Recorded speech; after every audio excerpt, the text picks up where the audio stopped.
Boatworks today is sponsored by Total Boat and Alexseal Yacht Coatings, as well as supported by the generosity from the beautiful folks over on Patreon. Thank you so much. So welcome back to the shop, everybody. Hope you're having a fantastic weekend. Now, this week I want to do something that is going to essentially be helping me with my consults, right? We're going into fall time. I've got a lot of people that are working on they're wrapping up some projects they've been working on over the summer, and now they're getting to the finishing stages. And 9 out of 10 of them are doing all of their finishing using paint. And 2 people in particular that I was just talking with this morning, let's just say they're doing their projects in less than ideal conditions, right?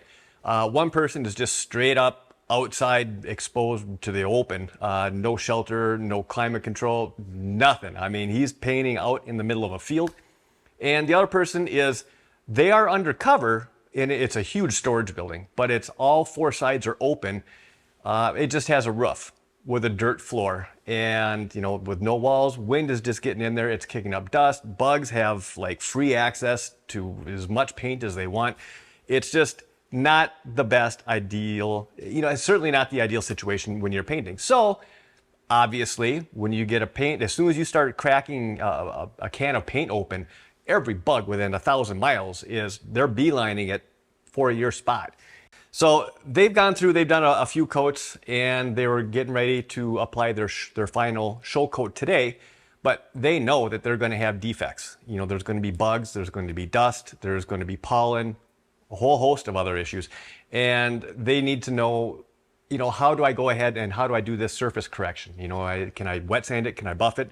And the answer is yes, if you're using a buffable paint. Now, not all paints are buffable, but specifically what they're focusing on is Alexseal. And Alexseal is 100% buffable, which is the reason I am so drawn to that line of paint, their 501 line. Now, just because a surface or a coating paint, specifically, I guess is what I'm talking about here, just because a paint is able to be buffed certainly does not mean that there aren't, some levels of technique that are involved, specifically when you're running the buffer. Paint being such a thin film, if you're not careful, using too high of a speed, too much pressure, the wrong compound, the paint film itself is so thin, it is very easy to just burn right through. And when you're just trying to remove some minor defects, the last thing you want to do is create somewhat of a not so minor defect. And now you've got to come back and actually apply more paint, more material. So I've got my old panel here. This thing has been through hell and back. I believe this is coated with 501. We'll find out here as soon as we start buffing. But it's been hanging on the top. It's got a bunch of dust and overspray and crap all over it. So I'm just giving this a quick knockdown with some 1500. Now, if you were doing an actual surface correction, whether it with bugs or what have you, you're probably going to be starting out using a wet sanding block. You're not going to be freehanding it like I am here. So do as I say, not as I do, kind of a thing. But you're going to be using a sanding block, and you're probably going to start around 1200 grit just to block out the, say 95% of the surface defects. Once you start getting to the point where you can barely see the defect that you're trying to remove, then you start working up to the grits. You're going to go from 1200 up to 1500, and then finally you can finish off with 2000 and then buff. Now, I only have 1500 on here, or here in the shop, because I haven't done any paint corrections since we moved here to Michigan. So 1500 is what I've got. So we'll see if I can actually get the compound to cut 1500 on a paint. I think it will, but we'll find out soon enough. I don't know if you're going to be able to actually pick this up, but so here's the little patch. Well, I think the camera's picking it up. You can see where the reflections broke. So I've got my little patch here, again sanded with 1500. This is nasty, don't look at this, but it's all cloudy and covered in schmutz. But this is the area that I'm going to be focusing on right in through here. So now when we're talking about compounding or polishing a painted surface, the materials you use are critical. They're very important, and they are going to vary slightly from brand to brand depending on what kind of paint it is that you're trying to compound. Now, as far as the tools or materials I'm talking about, everything from the type of buffer to the type of buffing pad to the actual compound. Those three things they have to work with one another. Otherwise, you're not going to get the results you're looking for. Now, for this video, I'm going to focus on probably the two major brands that are most commonly used, both in new production as well as when people are doing refits, right? And that's going to be Awlgrip or Allcraft, as well as Alexseal. So for this demo, because Awlgrip is not a buffable paint, we're taking that one off the shelf, and we're going to focus on Allcraft 2000 as well as Alexseal. Now, I will say Allcraft was, when I first started using that a long time ago, 15 plus, a long ass time ago, right? It took me forever to get the right combination of the pad, the buffer, the speed, and the compound sorted out. But I finally got it to the point where it could be polished, and even on dark colors, you'd never know that it had ever been touched. I mean, some of the boats that I painted, they went on to car shows and won the overall car show, a boat. So so this method 100% works. Now, but when we're talking about, say, Allcraft 2000, what was unique with that material is that it is a buffable paint. It is a spray-only application, but it's fairly soft. I mean, as far as a comparison to other brands of paint, it's a pretty soft film. So when you're buffing it, you can't use a pad or a compound that's too aggressive. And what I found as the sweet spot with Allcraft was you needed to use a foam pad. That's the only line of paint that I've ever worked with where you actually had to use a foam compounding pad. Now, this particular one is made by Meguiar's. It's their maroon pad, although it's all blue now, but it is their maroon compounding pad by Meguiar's. This thing works great. Now, the compound that you need to use with this is the 3M Finesse-It. Now, there's a few different lines of Finesse-Its. They've got, and it's all determined by the color of the cap, right? So they've got a white cap, a blue cap. I think they may have a green or an orange cap. I'm not sure, but the only color that you need to be concerned with if you're going to be buffing out Allcraft is going to be their white cap Finesse-It. All the other ones are polishing, and they're kind of fluff. They kind of actually cloud the finish after it's been compounded. So it'll go from looking beautiful straight from the white cap compound to now you go to some of these more polishing, and it kind of clouds it, kind of dulls it over. So I don't even bother with any of the other finishing compounds. With Allcraft, you stick with the white cape or the white cap compound and the maroon compounding foam pad. You'll be great to go. As far as the buffer is one of those things that it's going to be unique regardless of the type of paint that you're working with. And there's two different types of buffers. You've got a rotary style, which is that pad is constantly turning in one direction only. So you've got your rotary style, and then you've got these like jitterbugs. They just kind of like vibrate, someone like a random orbit DA sander. For buffing out paint, those little jitterbug buffers are useless. They're absolutely useless. And it's the whole reason is because of on a surface level, what actually needs to happen to the paint in order to actually be able to polish it. And at the end of the day, those little jitterbug things, they don't create enough friction and they don't create enough heat to actually polish the surface. So a rotary buffer is really the only way to go when you're looking to do any surface corrections with paint. And specifically, you want to try and find one that is a variable speed. You don't want one that's going to go from 0 to 100 like that, because again, when you're polishing this, there is a little bit of finesse involved with the amount of pressure, how fast you're moving that buffer around, and specifically how fast that buffer is rotating, because that dictates how much heat and friction is being created on the surface that you're trying to compound. So, I feel like I just kind of like threw up a bunch of information. Let me gather my thoughts and I'll be right back. So let me take a little bit of a step back here and explain what exactly is happening on the surface here when you're doing your compounding. So think of the paint, and I know technically this isn't going to be correct, but just for an analogy, this is going to be probably an easiest way to explain this. Think of your paint coating as a thin of, say, plastic, right? Now, when you're buffing, what it is that you're trying to do is you're trying to heat that plastic or warm it up. You're trying to warm the plastic so that it becomes somewhat soft. And in doing so, you're able to take material from here, and while you're buffing, you're able to pull that softened material and kind of pull it and spread it back over a different area. When you do that, you're taking material from here, you're filling in the scratch marks or from sanding over here. So you're robbing from Peter to pay Paul, essentially. But unless you're able to create that heat or that friction, you're not going to soften the surface enough to pull that material and drag it over into an area to bring back that high gloss. It's just not going to happen. So that is why you need to have a rotary style buffer, because that can create as much heat as you want, sometimes a little too much if you're not careful. Whereas that jitterbug style, it's just not going to do it. I mean, you could sit there, stand on top of the buffer and put it on high speed. It's not going to cut. It just physically is not able to do it. Now, when we're talking about buffing out or compounding Alexseal, it's actually quite a bit different than if you were buffing Awlgrip 2000.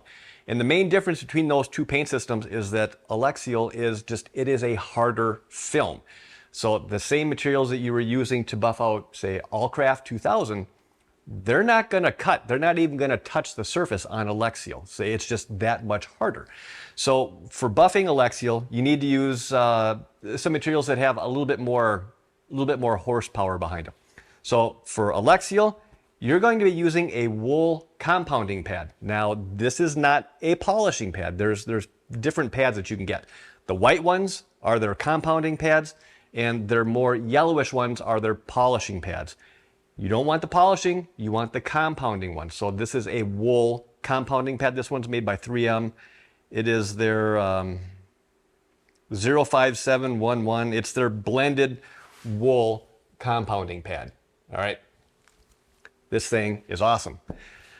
And for the compound, you're not going to be using the 3M Perfect It. You're going to be using something, again, I don't understand how this stuff works because it doesn't feel like it has any grit.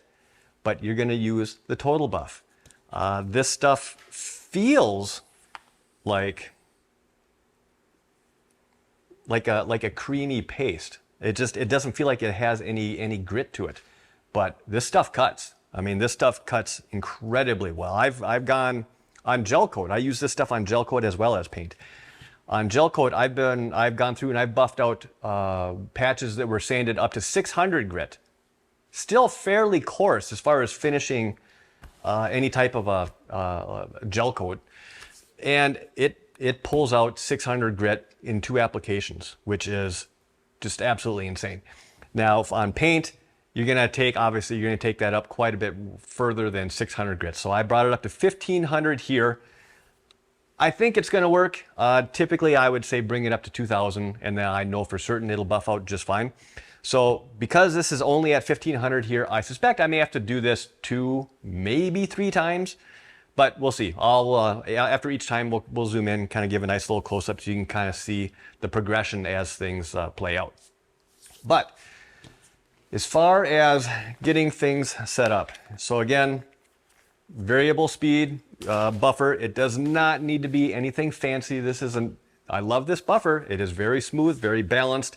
But it's Festool, and it draws a price tag. I mean, if it's a tool like this that you use every day, it's worth its weight 100%. But if it's the occasional, kind of weekend warrior kind of a thing, or just a one-off project you're trying to get turned around, go to Harbor Freight, go to any big box store, get the cheapest buffer that you can find that is rotary and is still variable speed. I cannot stress that one enough. It has to be variable speed. So I'm gonna get this thing loaded up. Well, I do have to clean this pad. It's a little, ugh. So let me give the pad a quick clean and wipe this down real quick. just to remove any additional dust. I don't want to pick up any grit that's on here, have that get pulled into the pad, and now I'm going to be grinding in, you know, nice little fishtails on here. That would not be good. So let me get things kind of cleaned up a little bit, and then we'll come back when it's actually time to start the buffing. So now when we're talking about the actual buffing process, there's three variables that you need to pay attention to. And that is going to be the physical speed of how fast that buffing head or that wool compounding pad is turning. Faster is going to create more heat, potentially burn the surface. In addition to that is how much pressure, you know, how hard are you actually pushing that pad down onto the surface. And then lastly is going to be the angle, I guess the angle of attack. Whether you're running whether you're running this pad kind of on angle like this, or if you're running it flat on the surface. Now, when you're compounding paint, you're going to do a little bit of both. Now, as far as the speed that I'm going to be running on this, this buffer goes from basically 1,000 up to 2,100, and I'm going to be running this pretty slow. I think this is on setting number 2, so if I had to guess, I'm going to say this is right around 1,200 RPMs, give or take. Now, I got a little piece of tape on here just so you can see how fast this is going to be going. So, not fast. If I wanted to really crank this up, see if I can throw this tape off.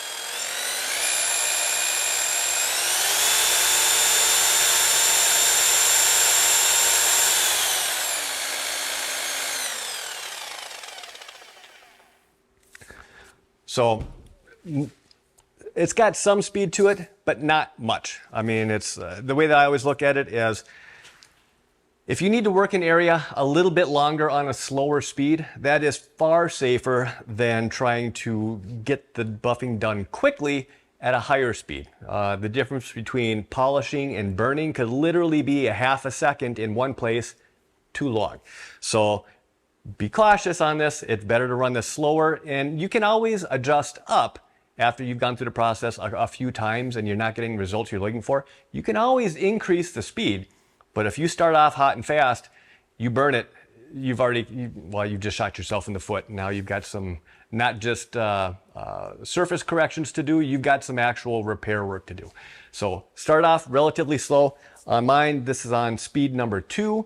And again, just look at the RPMs of the buffer that you're using. You want to hover right around that 1,000, maybe 1,300 RPM, give or take, when you're doing your compounding. And you're going to maintain that speed from start to finish. The only thing that's going to change is going to be the amount of pressure and what angle of attack you're actually holding that compounding pad on relative to the surface. So hopefully I've got the camera set up here. Now the area we're going to be focusing on is right here. So when you're looking at this glare coming from here all the way over, right where it breaks, right here, and then starts back up again right about here.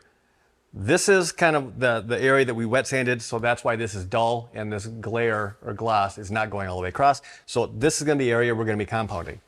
Now, to start the compounding, this is one of those situations where less is actually more. We do not want to load up this buffing pad with a bunch of compound, because as soon as you fire this thing up, it's going to sling material everywhere and it's going to make one hell of a mess. Like over the boat, over you, over the neighbor's boat. Everything within probably like a 10-foot radius is going to get pasted with this stuff. So instead, what I usually do is, all right, let me back this one up. So when we first start the buffing, our area of focus on the pad itself is just going to be this outside perimeter. We're not gonna load up anything in the center here. We're going to use the center for removing and doing the fine polishing. We're going to use the outside edges for doing the actual compounding. So when I'm adding the compound here, I'm going to add 5, maybe 6 small little dollops all around the buffing pad, just around the perimeter. So something like that. That's actually a little bit more than what I would normally do, but this is a dry pad, so I mean it's not loaded up at all. So now once you get to this point, before you fire it up, just kind of go ahead and massage this stuff in. Again, just to help with the sling factor.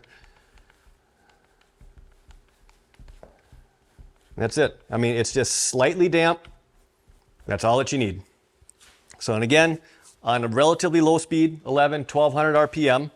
Now, when I start this, I'm not going to start flat. I'm going to hold this up on edge because, well, one, that's where the compound is. The compound is right around the perimeter here.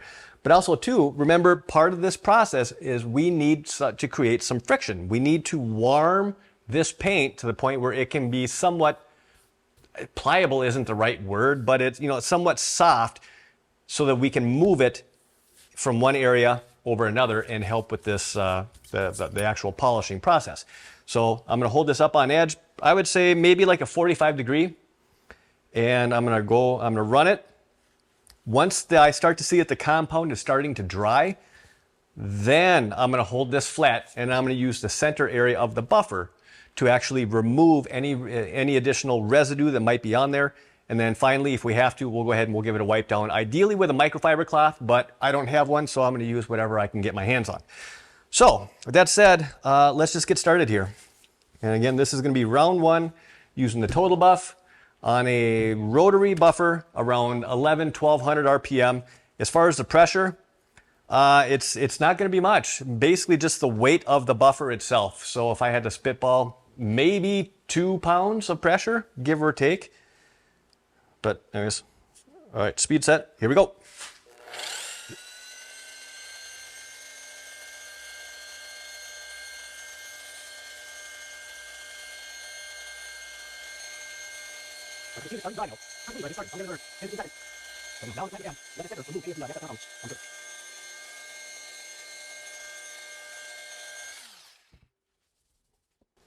She's warm, not hot.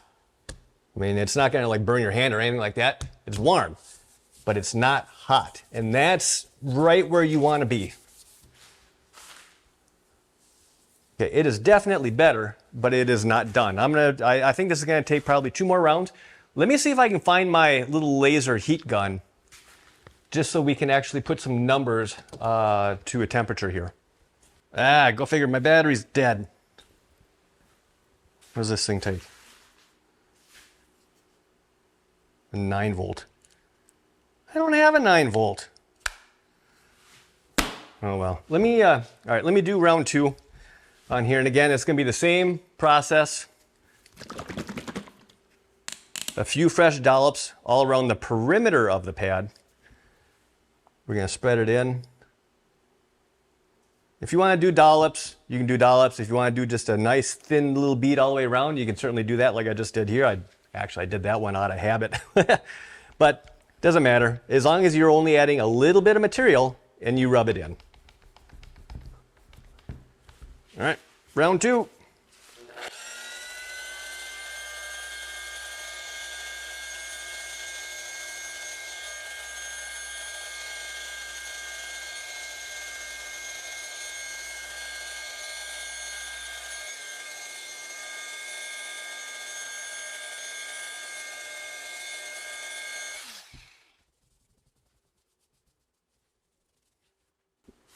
If I get out of the way, all right. Now our glass is all the way back across there now. And I could probably do one more round, but I think you get the idea. So unfortunately, I was not able to find another 9-volt battery to actually get this thing working. So I'm gonna, as far as a guess on the temperature of what the surface came up to from the buffing, like I said, it was warm, but it was not hot. If I had to spitball, I'm gonna say it was right around maybe like 90, 100 degrees Fahrenheit. No idea what that is in Celsius, so I mean, you mock me all you want. I'm a Fahrenheit guy. But again, warm, but not hot. 90, maybe 100 degrees Fahrenheit on the surface directly as soon as you pull the buffer off. So again, I can't stress that enough. Warm, but not hot. You know, if you're working a surface and you're not seeing any kind of a polish come up after, 2 or maybe even 3 applications, then if you want, try bumping up the speed and or the pressure that you're putting down on the pad a little bit, just a little bit. You're really walking a line as far as how fast and how much pressure versus, compared to too much speed and too much pressure. So, I mean, it's a little bit of a fine line. You're best off just to sneak up on it gradually so you don't do any damage and kind of set yourself backwards.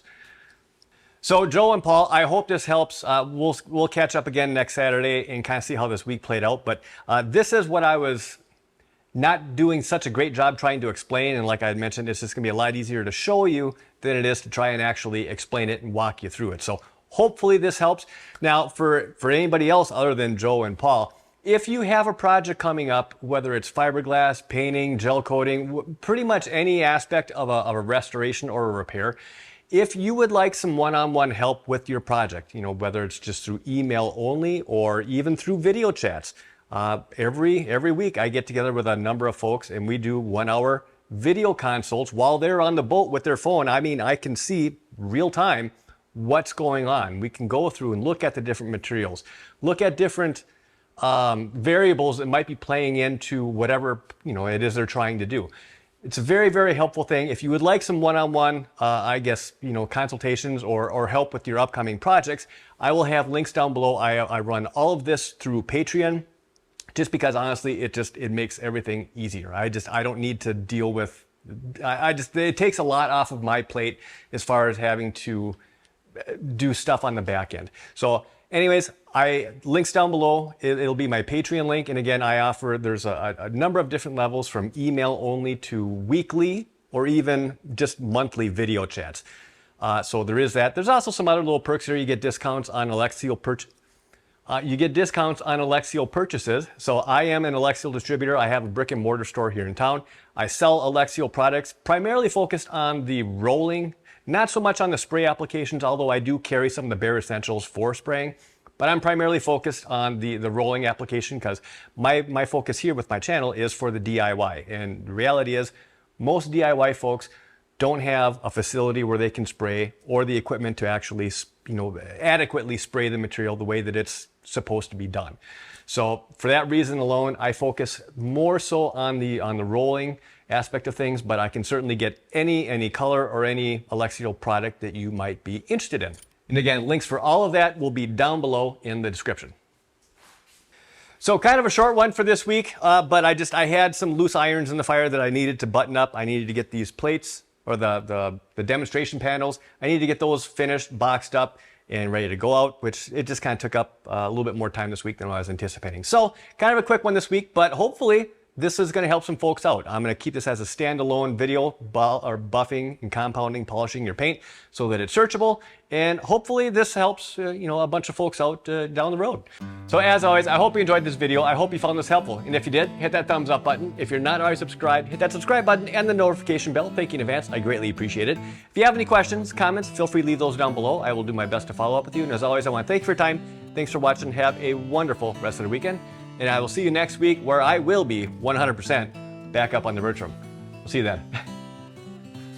This has been a Boatworks Today production.